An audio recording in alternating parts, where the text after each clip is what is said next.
Would you go on any of these commercial flights to space that might be happening in a few years' time? Yes, I would. They're expensive though. I quite like the idea. They're going to be the early ones are going to be very brief.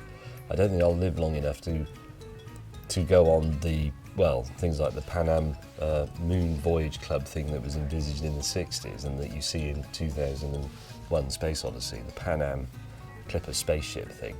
But I'd quite like to go into space. I'd like to have a look. I think it'd be cool.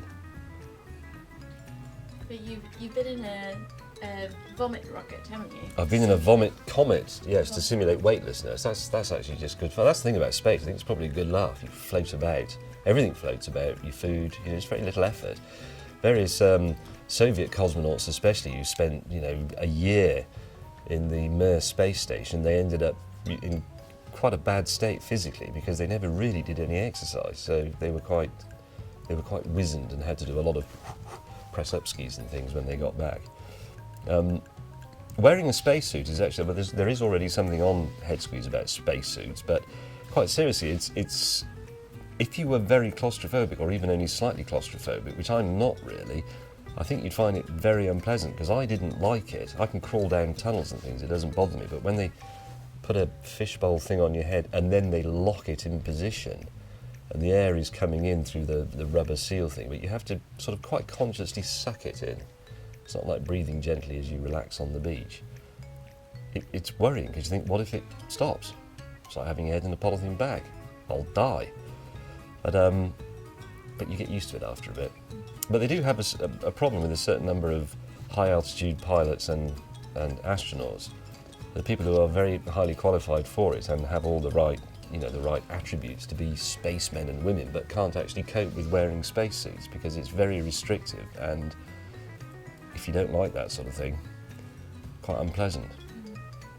It's interesting also that we've said in this the spacesuit was invented or at least conceived long before anybody went into space, because of course science fiction envisaged people going into space. But actually there's another part to that story, is the spacesuit, pretty much as we knew it for the first Mercury astronauts and so on, was developed in high altitude aircraft that didn't necessarily go into space, but they went high enough that if the pilot had to eject, he would have still boiled, or his eyeballs would have fallen out and all the other things. So a spacesuit had to be invented. So actually, things like the U-2 spy plane, the Bell experimental rocket aircraft of the 1950s and early 60s, they pioneered spacesuits, even though, the X-15 did technically reach space, but you know what I mean, they were still aeroplanes, not spaceships.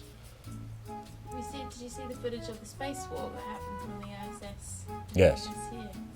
Incredible, isn't it? It is amazing, yes. It is. I would like to know how that feels, because obviously you're very, very high up compared with, not in intergalactic terms, but compared with aeroplanes and things. But you're weightless and you just... I wonder if without the sensation of gravity, do you still get a sense of the slight fear that, like I say, I'm not very good at heights, but I'm scared of heights because I think I will fall off. I'm actually scared of death. But maybe without the sense of gravity pulling, you wouldn't get that. You would just float there and say, wow, look, there goes Australia, or something.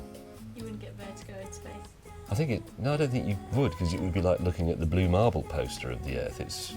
You would not really be able to perceive of the distance above the Earth. The Earth would just be another thing in the void with you.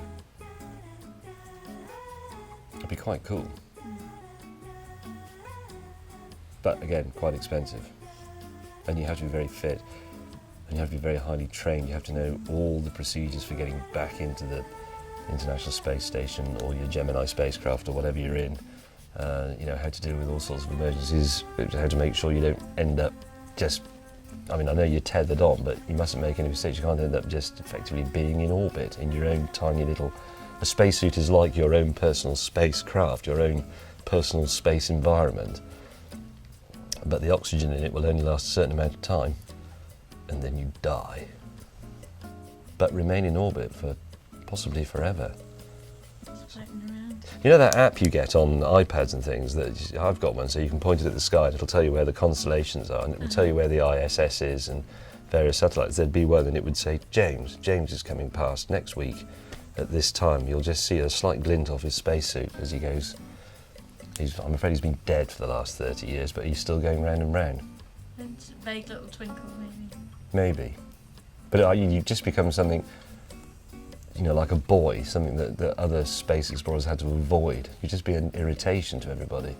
Oh God, we've got to make a slight course deviation, otherwise we're going to run into James, who's still in orbit in the year 2060.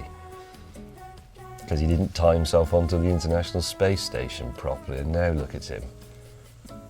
He skipped that day in class. Yeah. Nobody's done that yet, but nobody's been lost in space, have they? Not in reality. Yeah, in films, yeah, obviously. but I was just trying to think of all the disasters that happened in the space race and so on. They were like fires, like Apollo 2, the space shuttle, either takeoff or re-entry. Most of the Russian disasters were re-entry, but nobody has been lost, say, on the moon or left floating in space, which is good, really, because it wouldn't be a nice thought to think that Michael Collins or someone, well, actually, if Michael Collins was stuck up there, so would the other two be.